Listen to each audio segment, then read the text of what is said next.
জিব্রাইল আমিন বলে আল্লাহ জানতে চাই তোমার দরবারে সবচেয়ে দামি কোন জিনিস। আল্লাহ তাআলা জানায় ও জিব্রাইল তুমি শুনে নাও আমার কাছে সবচেয়ে দামি হলো সিজদা। জিব্রাইল 1 বছর আর 2 বছর না এক লাগা ধরে 30,000 বছর পর্যন্ত সিজদা করলো।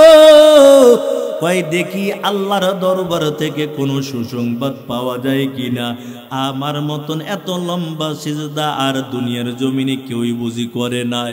কই আল্লাহর দরবার থেকে কোনো সুসংবাদ পায় না। আল্লাহর কাছে বলে আল্লাহ 30,000 বছর সিজদায় কাটাইলাম কই কোনো সুসংবাদ পাই না। আমার মতো এত লম্বা সিজদা বুঝি আর কেউই করে নাই। আল্লাহ তোমার পক্ষ হইতে তো কোনো সুসংবাদ আমি পাইলাম না। আল্লাহ রাব্বুল আলামিন জিব্রাইলকে জানাইয়া দেয় জিব্রাইল শুনিয়া লও তুমি 30,000 বছর পর্যন্ত সিজদায় কাটাইছো, তবে শোনা আখিরি পয়গম্বরে উম্মতের সম্মান আমি কত বাড়াইলাম। যেই নবীকে না বানাইলে আসমান জমিন নবমণ্ডল ভুবমণ্ডল হাওয়া গন্ধম জান্নাত জাহান্নাম আমি আল্লাহ কিছুই বানাইতাম না। এই নবীর উম্মত যদি সিজদায় যাইয়া একবার বলে সুবহানা রাব্বিয়াল আ'লা আমি আল্লাহ খুশি হইয়া এত সওয়াব দান করে দিব। 30,000 বছর পর্যন্ত সিজদা দিয়েছো তার চেয়ে আমি দ্বিগুণ সওয়াব তার আমলনামার মধ্যে দান করে দিব। या इलाही तू मेरा माबूद है, या इलाही तू मेरा माशूक है, या इलाही मुझसे मुझको दूर कर ताकि देखो मुझ में तुझको एक नजर। এর নবীর উম্মতের দল আজকে যুবক ভাই সিজদা দিতে চাও না, সিজদার কত দাম। জিবরিল কয় দুনিয়ার শুরু থেকে শেষ পর্যন্ত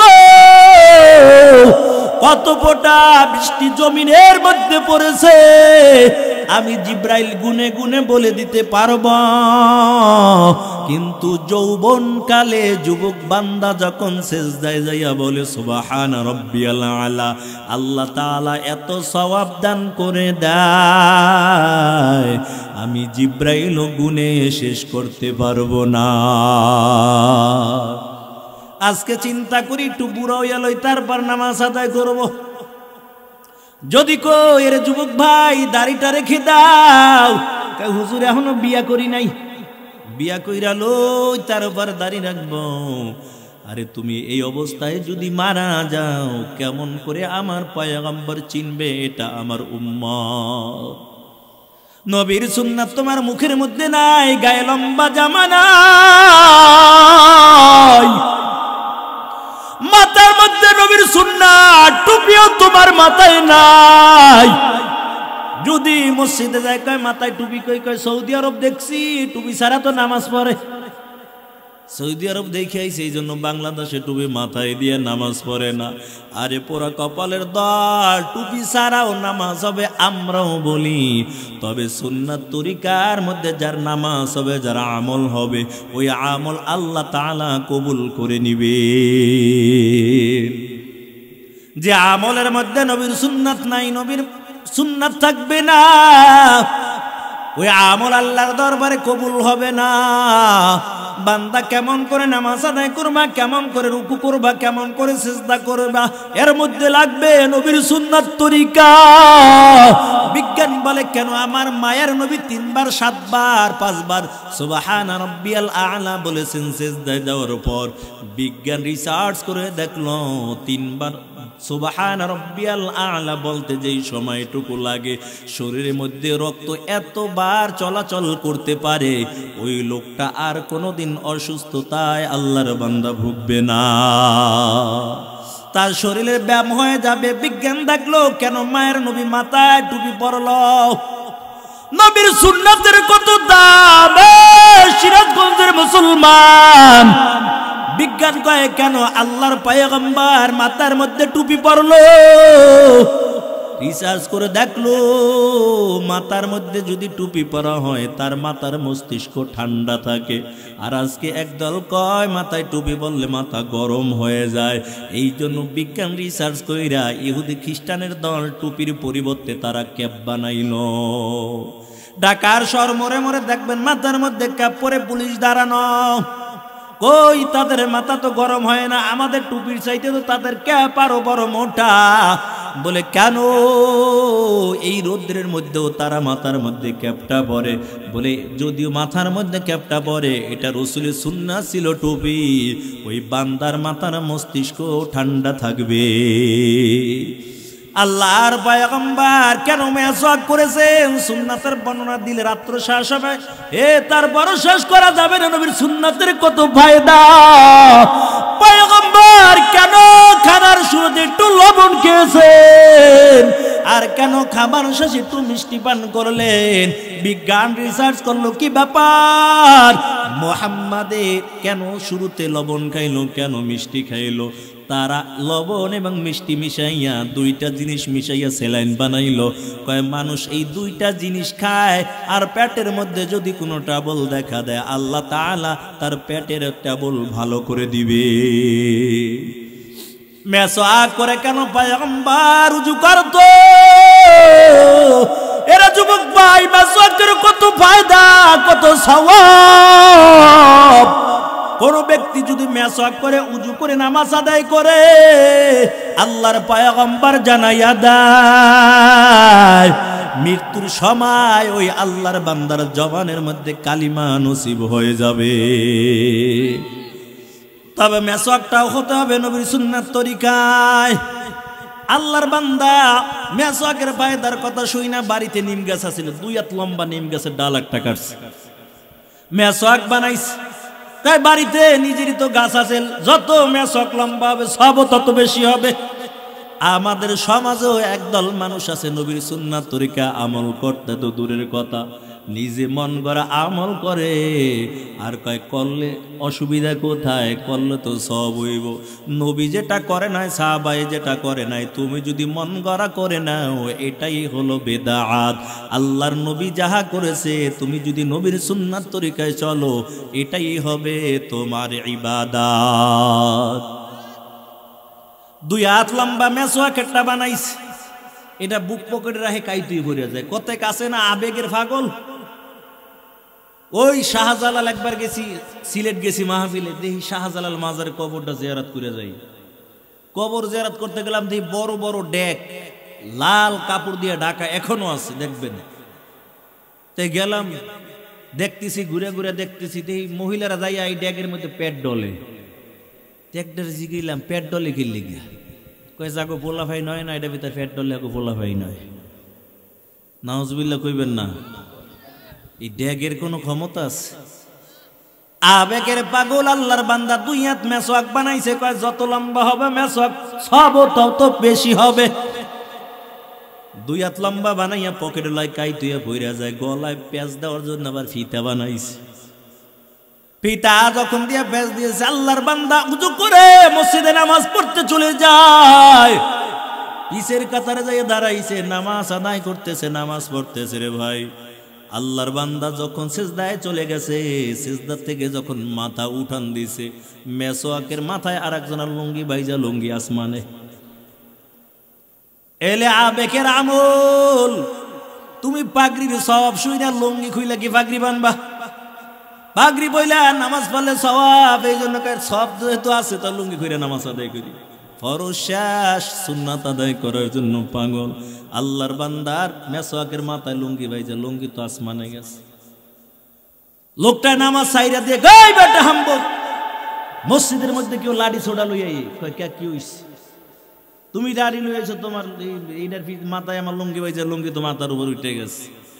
আরে কয়েন না, লাঠি ছোড়া না, এটা মেসওয়াক সুন্নাত। সুন্নাত কয় তুমি সুন্নাত সুন্নাত করো, তোমার সুন্নাতের গুতায় আমার ফরজ শেষ। আমাদের সমাজে আছে একদল কয় সুন্নাত এটা করো, এটা করো। সুন্নাত নিয়ে পারাপারি, কয় দাঁড়াইয়া পড়ো, কেউ সেগাইয়া দাঁড়ায়, কেউ মিশইয়া দাঁড়ায়, কেউ হাত বুকে বাঁধে, কেউ নাভির নিচে বাঁধে, কেউ কয় সৌদি আরব নামাজ এরকম পড়ে আছি। এমন চিন্তা করতে করতে একদল কয় আমি মসজিদেই যাবো না, নামাজ পড়ি না, আমার ইমান ঠিক আছে, মসজিদেই যায় না। এরা যুবক ভাই, নবীর সুন্নাতের কত দাম, কত সম্মান। আবু জাহেল ডাক দেয়া কয় মুহাম্মদ, এখনো বিশ্বাস করি না তুমি আল্লাহর পাঠানো পয়গম্বর। তুমি তো ভালো জাদু শিখেছো, তবে তোমার জাদু দুনিয়ার জমিনে চলবে, আসমানে তোমার জাদুবিদ্যার পণ্ডিতি চলবে না। এরে মুহাম্মদ, ওই যে আসমানে তারকা দেখা যায়, ওই চন্দ্রকে যদি দুইটা খণ্ড করে দেখাও, আমি কালিমা পড়ে মুসলমান হয়ে যাব। আল্লাহর পয়গম্বর ডাক দিয়া কয় চাচা যান, আসলে কি আপনি কালিমা পড়ে নেবেন, সত্য করে বলেন। আবু জাহেল ডাক দেয়া করে মুহাম্মদ, যদি আসমানের চাঁদকে দুই খণ্ডিত করে দেখাতে পারো,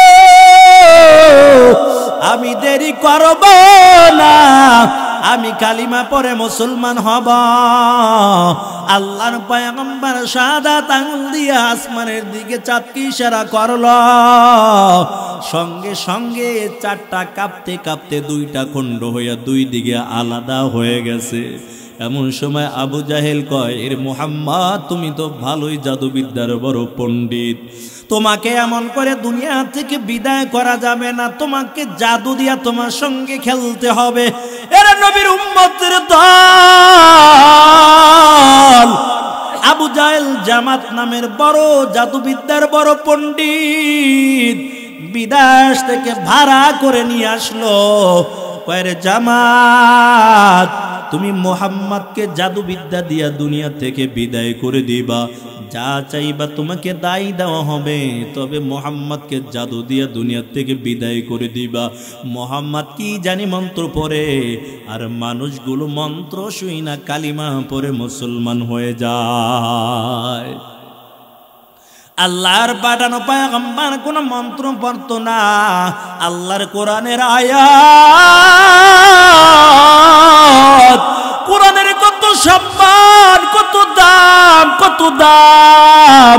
ও নবীর উম্মতের দল, কোরআন শরীফের মধ্যে একটা সূরা আছে, আলহাকুমুত তাকাসুর হাত্তা যুরতুমুল মাকাবির কাল্লা সাউফা তা'লামুনা সুম্মা কাল্লা সাউফা তা'লামুন।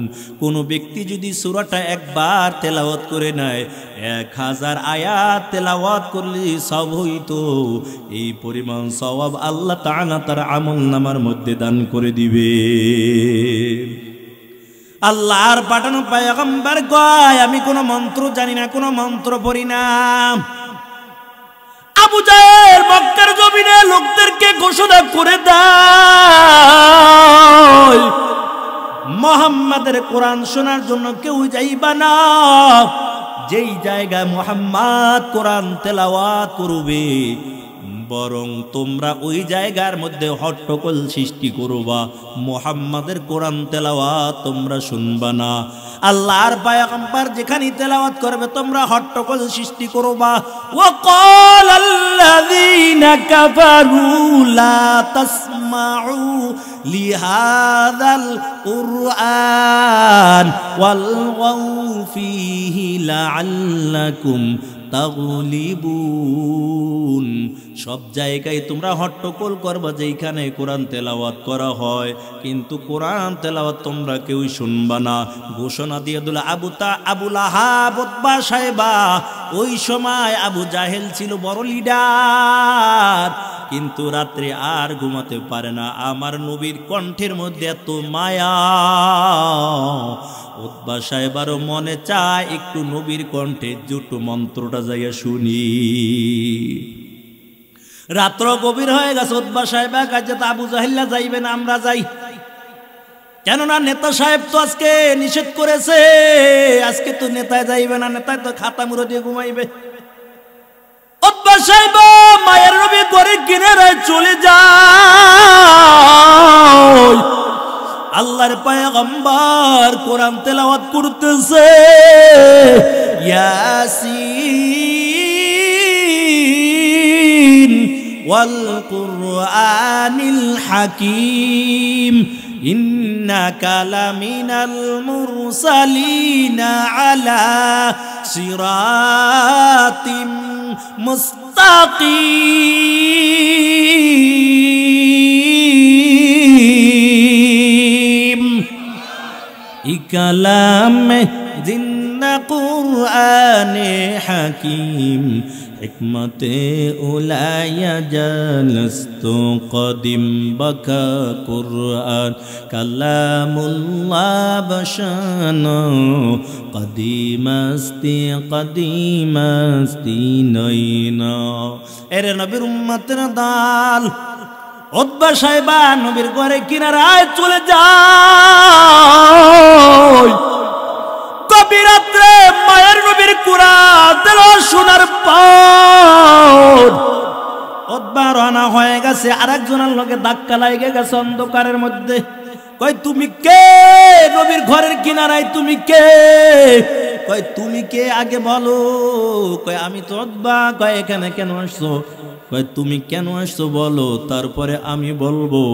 কয় আমি আসছি একমাত্র নবীর কণ্ঠের তেলাওয়াত শোনার জন্য। আবু জাহিল্লা যেন খবরটা না পায়, আমিও তো আসছি নবীর কণ্ঠের তেলাওয়াত শোনার জন্য। নবীর কণ্ঠ এত মধুর কণ্ঠ, নবীর কণ্ঠ মনটা কেড়ে নেয়, এই জন্য তেলাওয়াত শোনার জন্য আসছি। উতবা সাহেবা কয় দুইজন এক হয়ে গেলাম। আমাদের লিডার সাহেব তো বলছে কেউ যেন মুহাম্মাদের তেলাওয়াত না শুনে। তবে আজকে তো আর আবু জাহেল আসে নাই মুহাম্মাদের বাড়ির কাছে, আমরা বলবো না প্রতিদিন তুমি আমি দুজন তেলাওয়াত শোনার জন্য আসবো, আবু জাহেল যেন সংবাদটা না পেয়ে যায়। হাঁটতেছে হাঁটতেছে অন্ধকারের মধ্যে আবার ধাক্কা লেগে গেছে। কে তুমি অন্ধকার রাত্রের মধ্যে কে? লিডার সাহেব কয় আমি আবু জাহেল। কয় ও নেতা সাহেব আপনি কেন এখানে? আসছি তোমরা আসছো কিনা পাহারা দেওয়ার জন্য আসছি। কয় সত্য কইরা কোন কেন আসছেন মুহাম্মাদের ঘরের পাশে, কেন আপনি দাঁড়ানো সত্য করে বলেন। আমি তো ঘোষণা দিয়েছিলাম তোমরা কেউই আসবা না, কিন্তু আমি ঘুমাইতে পারি না। মুহাম্মাদের তেলাওয়াত এত মধুর আমার অন্তর কেড়ে নিয়ে আসে, আমি ঘরে থাকতে পারলাম না, মুহাম্মাদের তেলাওয়াত শোনার জন্য এখানে হাজির হয়ে গেলাম। কেমন মায়ের নবীর কণ্ঠ, কত সুন্দর তেলাওয়াত। এরে যুবক ভাই, আজকে তুমি মোবাইল দিয়া ফেসবুক ইন্টারনেট কোথায় কি আছে সব বের করতে পারো, কোরআনটা আজকে তেলাওয়াত করতে পারো না রে। মুহাম্মদ বলেন চার জিনিসের দিকে বান্দার নজর দেওয়ার সঙ্গে সঙ্গে আল্লাহ তাআলা তার আমলনামার মধ্যে সওয়াব দান করে দিবে। এক নাম্বার, কোন ব্যক্তি যদি কোরআনের দিকে নজর দেয়, বান্দা কোরআনের দিকে তাকাইবা, নজর দেওয়ার সঙ্গে সঙ্গে আল্লাহ তাআলা তার আমলনামার মধ্যে একটা নেকি দান করে দিবেন। আজকে কোরআনকে মোহাব্বত করি না, কোরআনকে ঘরের থেকে বালু মাখা অবস্থায় মসজিদে পাঠাই। কেন মসজিদের মধ্যে কোরআন পাঠাইছো?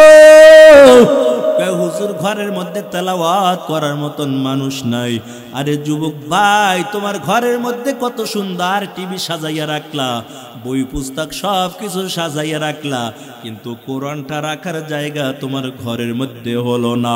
এই জন্য তোমার ঘরের মধ্যে রুজিতে বরকত নাই, কোনো শান্তি নেই, শান্তি নাই। আগে ঘরের মধ্যে কোরআন ঢুকাও, শান্তির জন্য আর দৌড়ান লাগবে না, মাজারে যাওয়া লাগবে না রে ভাই। অটোমেটিক ভাবে তোমার ঘরের মধ্যে আল্লাহর রহমত চলে আসবে। কোরআনকে বুকে জড়াইবা, মুখে চুম্বন দিবা, কোরআনের বিধান অনুযায়ী চলবারে মুমিন। মায়ার নবী জানাইয়া দেয় কোরআন পড়তে পারো না, কোরআনটা খুলে যদি আয়াতের মধ্যে আঙুলগুলো টানো, আয়াতের মধ্যে যদি হাত টানতে থাকো আর চোখের পানি ছিঁড়ে দিয়ে বলো আল্লাহ, চুল পেকে গেল, দাড়ি পেকে গেল, আল্লাহ কোরআন শিখতে পারলাম না, তোমার কোরআনকে বড় মোহাব্বত করি আল্লাহ, আয় আল্লাহ তুমি আমাকে মাফ করে দাও, কোরআনের বন্ধু যেন হতে পারি। বান্দা যখন এমন বিনয় হয়ে যাবে,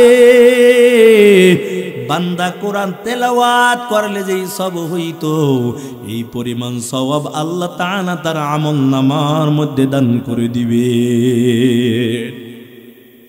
মাইয়াতকে যখন কবরের মধ্যে রাখা হয়, কোরআন মাথার কিনারায় যুবক বেশে দাঁড়িয়ে যাবে, মুনকার নাকির সওয়াল করবে মান রব্বুকা, তোমার রবকে, রবের পরিচয় দাও, ধর্মের পরিচয় দাও, মায়ার নবীর পরিচয় দাও। দুনিয়ার জমিনের মধ্যে যারা নবীকে মহব্বত করতো, নবীর সুন্নাত তরিকায় চলতো, যখন ফেরেশতারা বলবে মায়ের নবীর পরিচয় দাও, এমনকি আল্লাহর নবীর ছবিটা তৈরি বলবে এই ব্যক্তিকে চেনো কিনা, যারা সুন্নাতের জন্য বড় পাগল, তারা দেখি বলে দিবে এটা হলো এতিম নবী উম্মতের কান্ডারি মুহাম্মাদুর রাসূলুল্লাহ সাল্লাল্লাহু আলাইহি ওয়াসাল্লাম, ইমামুল আউয়ালিন আল আখিরিন, বহরে সাদাকা রহমাতান লিল আলামিন, সাইয়্যিদুল কওনাইন খাতামুল মুরসালিন, আখিরা মুদবুদ ফখরুল আউয়ালিন, সদা আজুদাশ রহমাতান লিল আলামিন, মসজিদে ওশুদ হামারু ওয়া জমিন, ওয়া মা আরসালনাকা ইল্লা রাহমাতাল লিল আলামিন।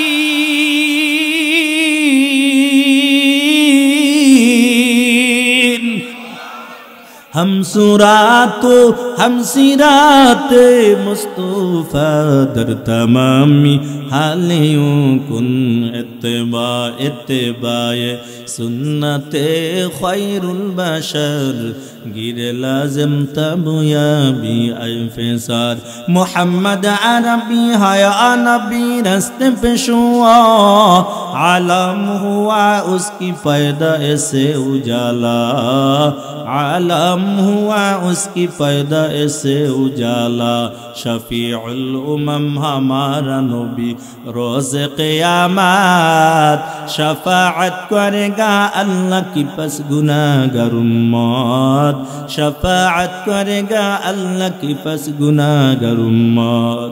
एरे नबीर उम्मतेर दाल कुरान माथार किनारे दाঁড়িয়ে যাবে আর বলবে সওয়াল করতে পারবা না।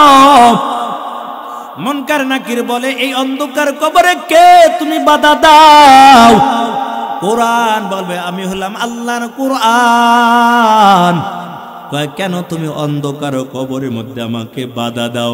ওই কোরআন জবাব দিয়া দিবেন দুনিয়ার জমিনে বান্দা আমাকে বন্ধু বানাইছেন, দুনিয়ার জমিনে বান্দা আমাকে ভুলে নাই, কবরের মধ্যে আমি তাকে ভুলবো না। কয় কতক্ষণ তুমি কবরের মধ্যে থাকবা, কতক্ষণ থাকবা?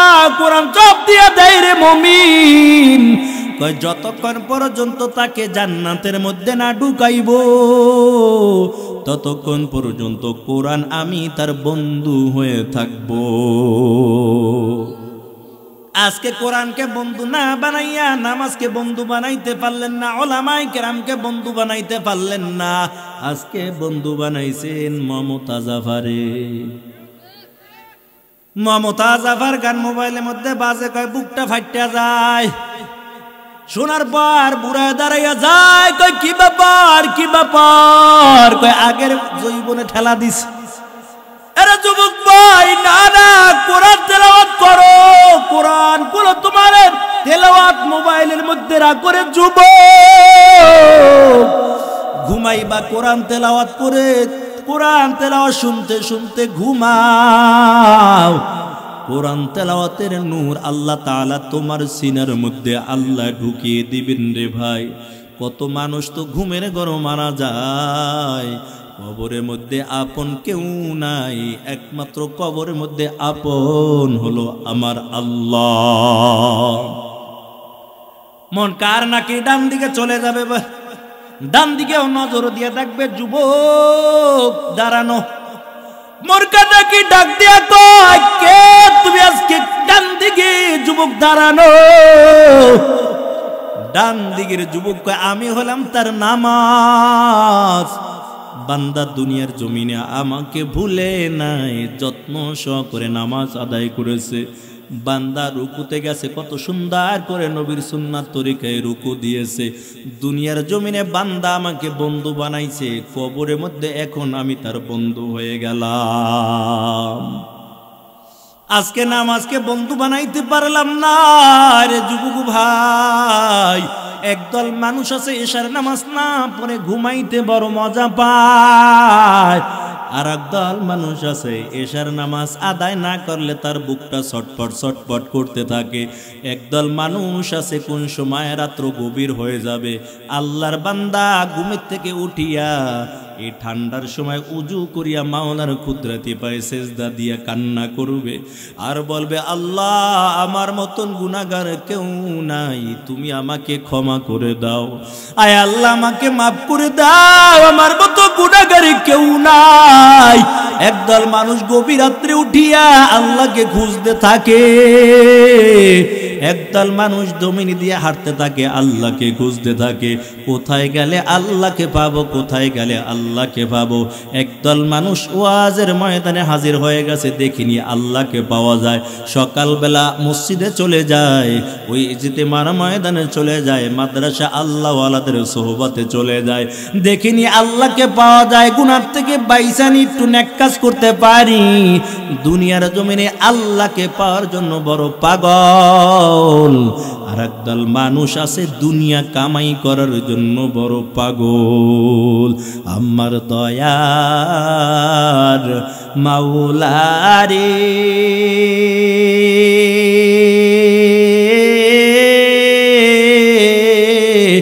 আমার দয়ার মাবুদ রে, কোথায় গেলে পাইব তোমার ঠিকানা, কোথায় গেলে পাইব তোমার ঠিকানা। আমার দয়ার মাওলারে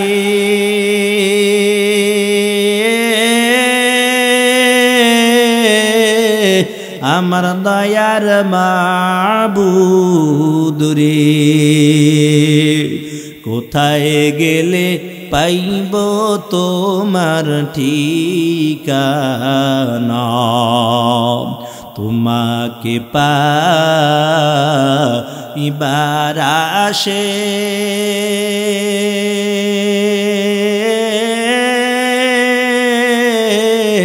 ঘুরিয়া আমি দেশ বিদেশে, ওয়াজের ময়দানে করলাম বিছানা,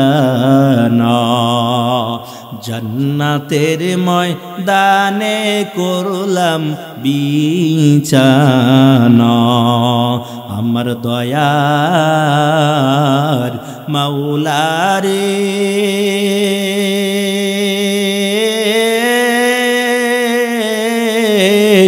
আমার দয়ার মাবুদ রে, কোথায় গেলে পাইব তোমার ঠিকানা। তোমাকে বুঝি আমি পাইলাম না। এর নবীর উম্মতের দল